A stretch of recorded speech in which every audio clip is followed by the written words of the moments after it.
Hey there, future tech revolutionaries, ready to break free from the mundane and build something truly extraordinary. We're diving deep into Zero to One by Peter Thiel. This book is practically scripture in Silicon Valley, and for good reason. It's not just about launching a startup, it's about understanding the fundamental principles of building companies that shape the future. We're talking about the kind of companies that don't just play the game. They reinvent it entirely. And who better to guide us than Peter Thiel himself? This is the guy who co-founded PayPal. A little-known fact, building bombs was practically a hobby for several members of that early team. Okay, hold on. Bombs. Yeah, you heard that right. Apparently it was a thing for them back in the day. Well, that certainly paints a picture. I guess when you're talking about disrupting industries, a little bit of that shake things up mentality doesn't hurt. It definitely makes you wonder what they were putting in the water over at PayPal. But hey, they did create one of the most successful tech companies of all time, so maybe there's something to be said for thinking differently. Okay, so let's talk about one of Thiel's most contrarian ideas, monopolies. Most people think they're inherently bad for business, for innovation, for the world. Right, the whole evil empires thing. But Thiel flips the script and argues that monopolies can actually be engines of progress. Hold up, really? Monopolies. Good. How does that work? It's all about what he calls creative monopolies. These are companies that are so innovative, they create entire new categories. Instead of trying to be slightly better than their competition, they completely redefine the game. Exactly. Think about it. Instead of building a slightly better search engine, what if you could create the iPhone equivalent in your industry? What can you build that's so good it becomes synonymous with the problem it solves? So instead of building a slightly better search engine, Google completely changed how we access information. Precisely. They built a product so good they became a verb. And yes, they've profited massively, but they've also made the world a more connected, more informed place. Okay, I see what it's getting at. But what about that old saying, competition breeds excellence? Don't we need that competitive pressure to drive innovation? That's where Thiel gets all Shakespearean on us. He uses the Montagues and Capulets from Romeo and Juliet to illustrate the dangers of rivalry. Wait a minute, we're talking about cutthroat Silicon Valley, not star-crossed lovers. Hear me out. Just like those feuding families ultimately destroyed themselves, he argues that companies can get so caught up in beating their rivals that they miss out on truly revolutionary opportunities. They're so busy fighting over scraps that they miss the feast that's right around the corner. Exactly. They get stuck in what he calls a crowded ocean, all vying for the same small piece of the market. It's like that old saying, when you're busy making noise, you can't hear the whispers of opportunity. You got it. He uses the example of all those mobile credit card readers that popped up a few years back. Square was a game changer, but then everyone and their grandmother had a slightly different version. It became a geometry lesson in credit card swiping. Right. They were all so focused on competing with each other that they missed the bigger picture. It's like they were too busy fighting over who could build the fastest horse-drawn carriage while someone else was off inventing the automobile. And that's why he says that sometimes having a bit of an Asperger's-like personality can be an advantage in this environment. Hold on, I don't want to be insensitive, but why is that? Thiel argues that if you're less attuned to social cues, you're less likely to get swept up in that herd mentality that can stifle original thinking. So you're not as worried about fitting in or what everyone else is doing. You're more focused on solving the problem your own way. Precisely. You're not as constrained by conventional thinking or the fear of looking silly. It reminds me of what he says about the power law and how it applies not just to venture capital, but to entrepreneurship in general. Before reading Zero to One, I never really understood how venture capital works. Most people think of it as this balanced portfolio. You spread your bets and hope for the best. But Thiel says that's not how it works at all. Nope.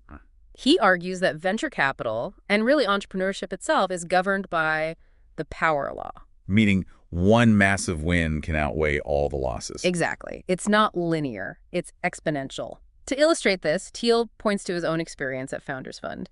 He says that Facebook, their best investment in 2005, returned more than all the other investments in that fund combined. Wow, talk about hitting the entrepreneurial jackpot. Yeah, that's the power law in action, and it's why choosing the right company to join is so crucial. So it's not just about getting in on the ground floor, it's about getting in on the right ground floor. Yeah. But how do you even identify which companies have that kind of potential? That's the million-dollar question, right? Well, Thiel gives us some clues. He argues that truly great companies are built around secrets. Wait a minute, secrets? Like they're hiding something? Not in a cloak and dagger kind of way. He's talking about uncovering hidden truths or recognizing opportunities that others have overlooked. Like those aha moments, those flashes of insight that change how you see everything. Exactly. Thiel believes that great companies tap into some fundamental truth, some deep understanding of a problem or a market that isn't immediately obvious to everyone else. So it's not just about having a cool idea. It's about uncovering something truly new and valuable. Right, and this often goes hand in hand with building a company around a mission that feels almost cult-like in its intensity and conviction. Okay, cult-like might be pushing it a bit, don't you think? Maybe. But Thiel argues that the most successful startups often have that kind of fervent belief in what they're doing. It's not just a job, it's a mission. So you're not just looking for employees, you're looking for true believers. Exactly. They're the ones who are willing to go the extra mile, to put in the long hours, to weather the inevitable storms, because they believe deep down that they're building something truly special. It's like that old saying, if you love what you do, you'll never work a day in your life. Right. And that kind of passion is contagious. It attracts top talent, it inspires investors, and it ultimately leads to a better product. That reminds me of what Thiel says about companies being like countries. You need that shared sense of purpose, that unity of vision, to achieve something truly great. Absolutely. It's about creating a culture where everyone is aligned, working towards a common goal. And that brings us to another one of Thiel's key insights, one that's often overlooked in the tech world: distribution. So we've got the secret sauce, the passionate team, the world-changing mission. What's left? Getting that product into the hands of your customers. Well, yeah, that seems pretty important. You'd be surprised how many brilliant companies have failed because they didn't master this crucial step. Wait, so you're telling me you can have the most amazing, revolutionary product in the world, but if you can't get it in front of the right people, it's not going to matter. You got it. It's like that old saying, you can lead a horse to water. But you can't make it drink. I know, I know. Exactly. Building a great product is only half the battle. So how do you solve this distribution dilemma? Well, Thiel has some interesting thoughts on that, and he uses a rather unexpected source to illustrate his point: The Hitchhiker's Guide to the Galaxy. Wait, hold on. We're going from Silicon Valley to outer space now. Trust me on this one. Remember how Earth was populated? You mean apart from the whole evolving from apes thing? Right. Thiel points out that according to the story, it was actually populated by salespeople. Salespeople. Seriously, I need to go back and reread those books. I totally missed that. It's a funny anecdote, but it highlights a serious point. We tend to undervalue the role of sales and distribution, especially in the tech world. We have this myth that if you build it, they will come. Right. But that's rarely the case. You need to be as strategic about getting your product into the hands of customers as you are about building it in the first place. It's not just about having a great product, it's about having a great story. Exactly. And that brings us to one of Thiel's own cautionary tales: his experience with clean tech. This is where things didn't exactly go according to plan, right? To put it mildly, Thiel invested heavily in clean tech, and it turned out to be a costly lesson. What went wrong? I mean, clean energy, saving the planet, that seems like a no-brainer. It does, doesn't it? But as Thiel discovered, even the most well-intentioned ideas can stumble if you're not asking the right questions from the start. And those questions are? He lays out 7 key questions that every entrepreneur and investor should ask themselves before diving into any industry. Kind of like a checklist for entrepreneurial success. Exactly. But in the case of clean tech, many of those boxes remained unchecked.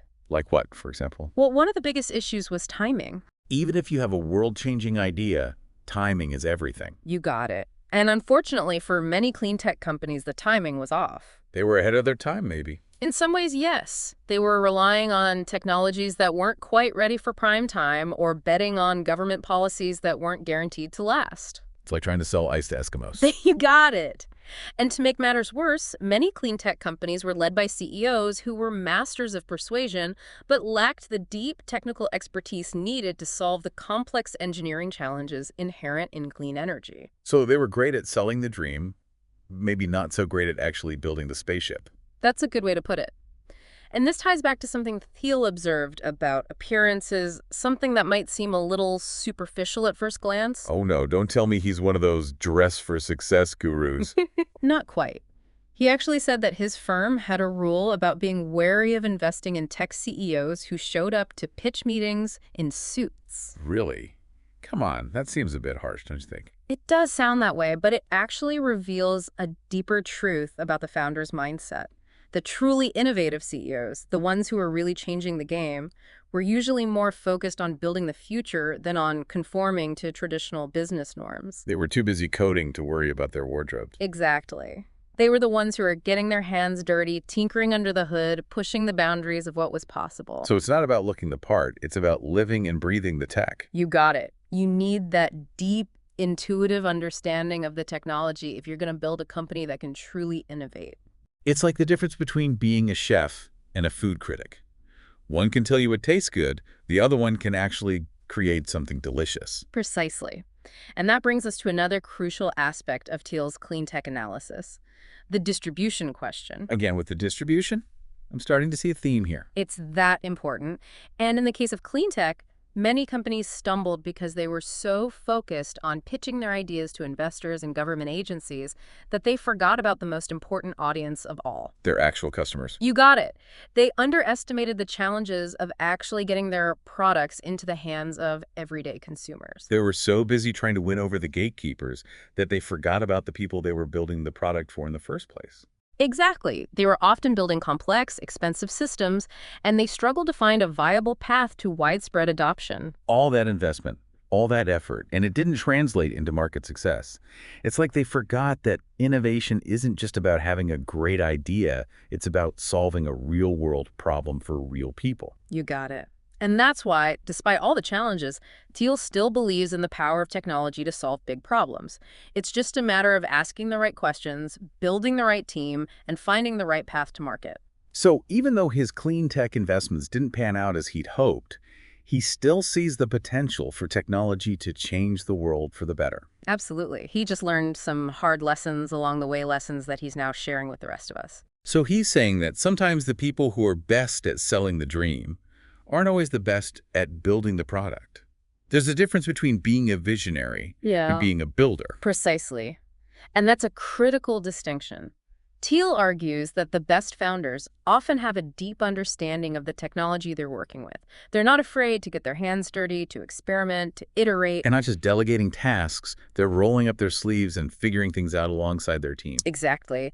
And this brings us to another crucial aspect of Thiel's clean tech analysis. The distribution question. Distribution again. I'm starting to think this distribution thing is pretty important. It's essential. And in the case of clean tech, many companies stumbled because they were so focused on pitching their ideas to investors and government agencies. They forgot about their actual customers, right? Exactly. They underestimated the challenges of actually getting their products into the hands of everyday consumers. They were so busy trying to win over the gatekeepers, they forgot about the people they were supposed to be building the product for in the first place. It's like they were playing a game of chess, but they forgot the rules. That's a great analogy. They were making moves that looked good on paper, but didn't translate to real-world success. They were often building complex, expensive systems and struggled to find a viable path to widespread adoption. Didn't he mention a company called Better Place? Something about electric cars. Yeah, Better Place. They poured hundreds of millions of dollars into developing battery-swapping infrastructure. Sounds impressive. So what happened? They only ended up selling about 1,000 cars. Ouch, that's gotta hurt. All that investment, all that effort, and it didn't translate into market success. It's a good reminder that innovation isn't just about having a great idea. It's about solving a real-world problem for real people in a way that's both practical and affordable. Absolutely.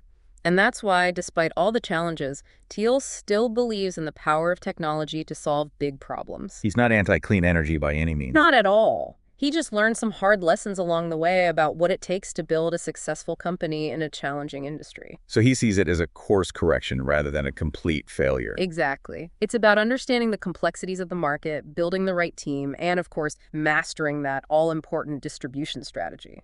Speaking of building the right team, Thiel has some pretty interesting and maybe even controversial observations about what he calls the founder's paradox.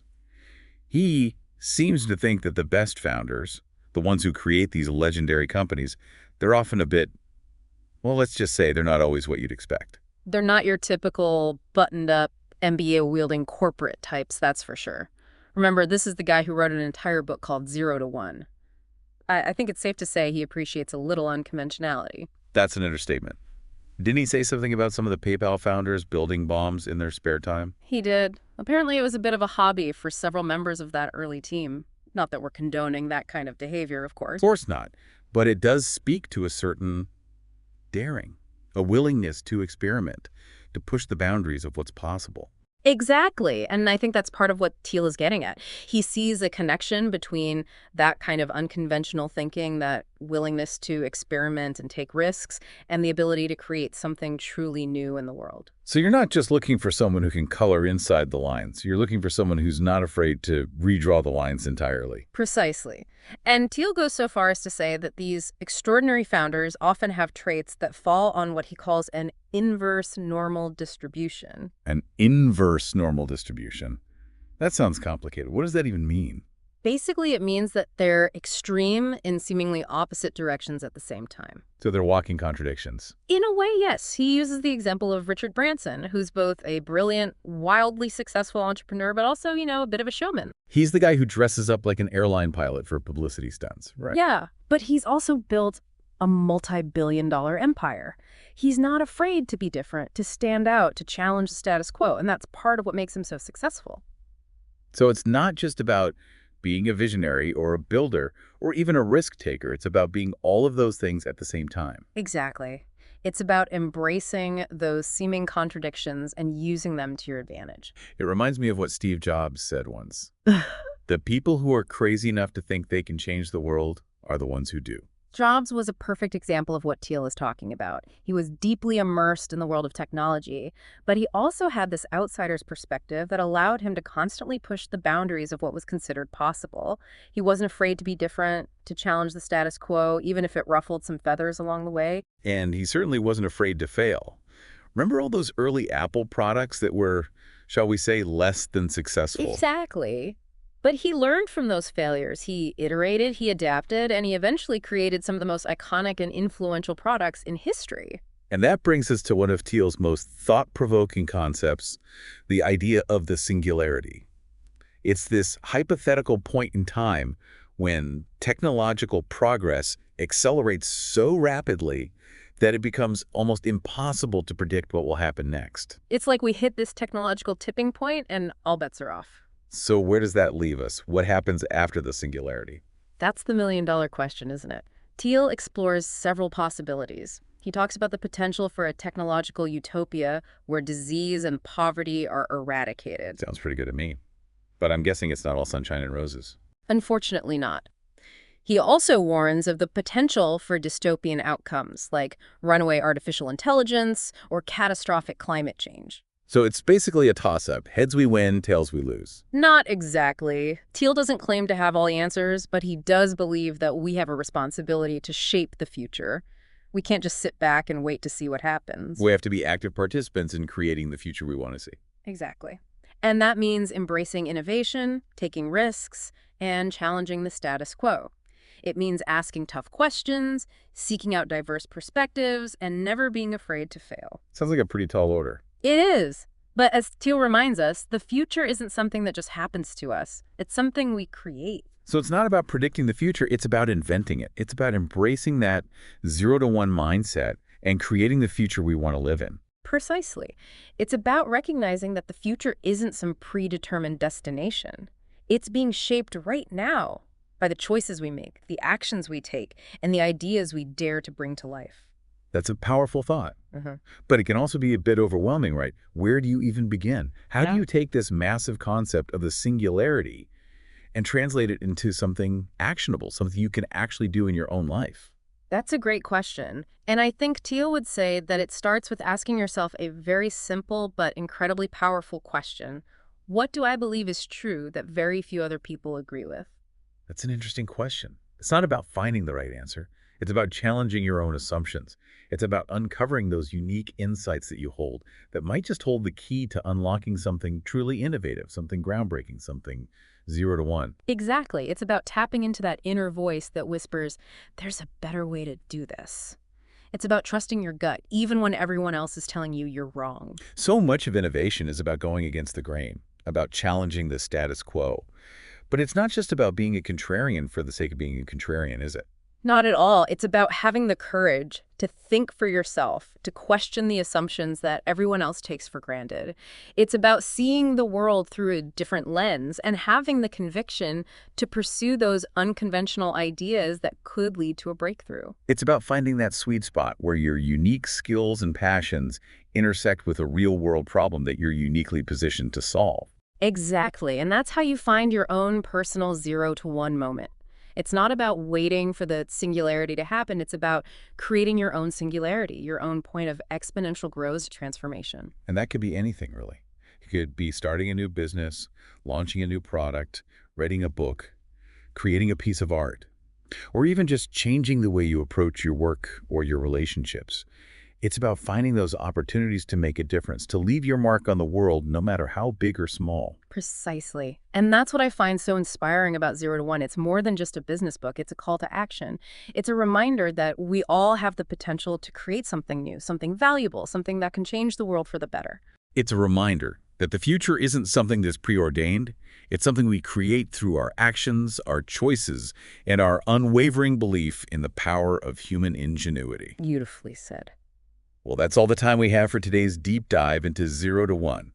Hopefully you've walked away with some fresh insights, a renewed sense of possibility, and maybe even a touch of that PayPal Mafia fearlessness. And remember, as Peter Thiel himself would say, the best way to predict the future is to create it. Until next time, keep innovating, keep questioning, and keep reaching for that 0 to 1 moment.